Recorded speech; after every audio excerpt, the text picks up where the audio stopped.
Ya, kondisi jalanan ibu kota semakin tak bersahabat belakangan ini. Sejumlah titik di Jakarta bahkan mengalami macet parah pada jam sibuk dan kondisi tersebut akan semakin buruk apabila hujan turun. Ya, ada banyak titik di Jakarta yang mengalami kemacetan setiap harinya. Berdasarkan TomTom Traffic Index, di hari Jumat ini ada lebih dari 200 lokasi macet di ibu kota. Panjang jalan yang mengalami kemacetan sekitar 200 km. Waktu macet terparah disebutkan antara pukul 7 hingga 8 pagi, serta pukul 5 sore hingga 8 malam. Menurut TomTom Traffic Index, di jam tersebut rata-rata pengendara menghabiskan waktu sekitar 40% lebih lama dibanding seharusnya. Presiden Joko Widodo menyebutkan Jakarta rugi lebih dari 100 triliun rupiah per tahun akibat macet.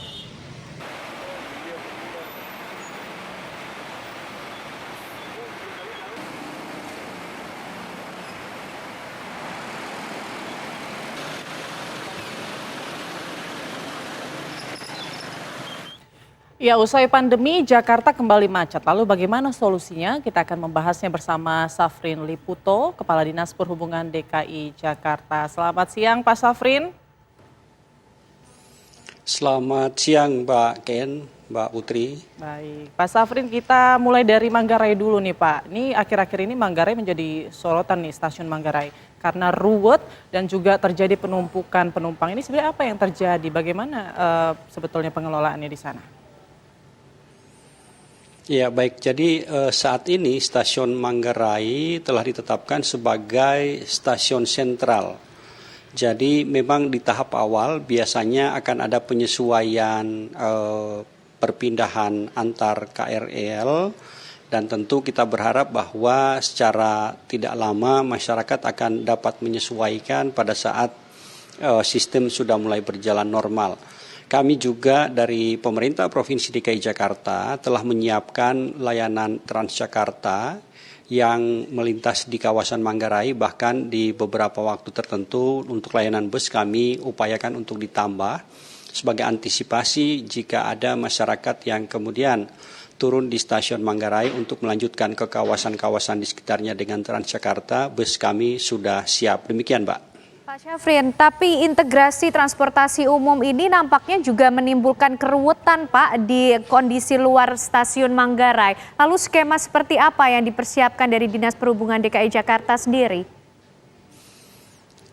Ya, sebenarnya di kawasan stasiun Manggarai kami sudah melakukan penataan. Jadi di sana sudah disiapkan area-area untuk Transjakarta, demikian pula halnya untuk angkutan para transit, baik itu ojek online, ojek maupun bajai. Tetapi kembali lagi bahwa memang masyarakat kita lebih memilih agar layanan angkutannya yang mendekat, tetapi tidak mau berjalan ke titik-titik yang sudah ditetapkan. Ini yang kemudian salah satunya menjadi keruwetan di sana. Tentu kami berkoordinasi juga dengan rekan-rekan baik itu di internal pemerintah Provinsi DKI Jakarta, Satpol PP dan juga pihak wilayah termasuk kepolisian untuk terus melakukan penertiban agar penataan kawasan stasiun yang sudah dilakukan di luar area stasiun ini ditaati dan dijalankan secara bersama-sama. Demikian, Mbak. Baik, nah selain integrasi transportasi yang menjadi masalah, ada lagi masalah lain yaitu kemacetan yang kini semakin menggila nih Pak, pasca pandemi mulai mereda. Ada solusi atau mungkin upaya yang dilakukan untuk mengurai kemacetan DKI Jakarta? Ya, baik. Baik, kepada kemacetan lalu lintas di Jakarta, kita pahami memang adanya peningkatan mobilitas masyarakat pasca pandemi setelah ditiadakannya PPKM. Tetapi juga perlu dipahami bahwa ada peningkatan volume lalu lintas. Juga saat ini di Jakarta sedang ada pembangunan infrastruktur. Kita pahami mulai dari kawasan Cawang, MT Haryono, Gatot Subroto, kemudian Rasuna Said, ruas jalan di sana sebagian lajurnya itu terkooptasi oleh tiang LRT Jabodebek sehingga terjadi pengurangan kapasitas dan akibatnya terjadi antrian yang panjang bahkan kepadatan bisa cukup lama dari biasanya. Demikian pula halnya di beberapa titik ada kegiatan seperti contoh di Jalan RE Marta Dinata. Saat ini ada kegiatan pembangunan Tol Harbor Road 2, di mana ini juga mengkooptasi ruang jalan di RE Marta Dinata yang tadinya 4 lajur 2 arah, saat ini menjadi 2 lajur 1 arah. Tentu ini juga berdampak pada kepadatan lalu lintas.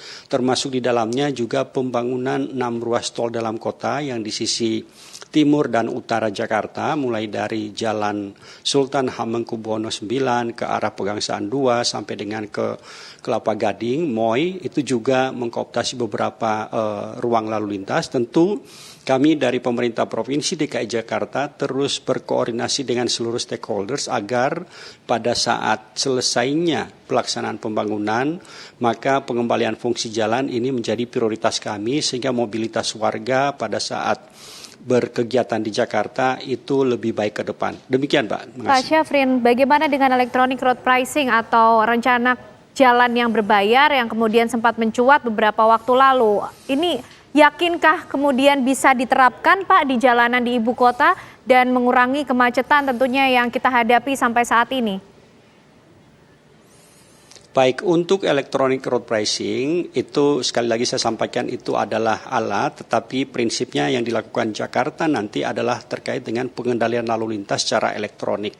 Tentu sebagaimana kita ketahui dan juga menjadi arahan Bapak Gubernur bahwa agar tercipta kondisi dari penyusunan regulasi yang ideal, Bapak Gubernur sudah menginstruksikan kepada kami agar dilakukan kembali kajian yang komprehensif melibatkan seluruh stakeholders agar kesemuanya menjadi paripurna terhadap penyiapan regulasi.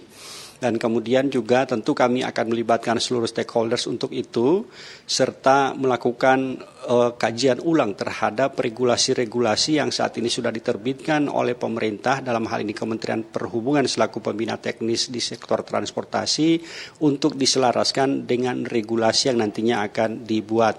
Oleh sebab itu, untuk saat ini penerapan electronic road pricing tadi tentu tidak akan dalam waktu dekat karena regulasinya juga akan kami sesuaikan terlebih dahulu. Demikian, Mbak. Baik, terima kasih banyak atas waktunya Pak Syafrin Liputo selaku Kepala Dinas Perhubungan DKI Jakarta.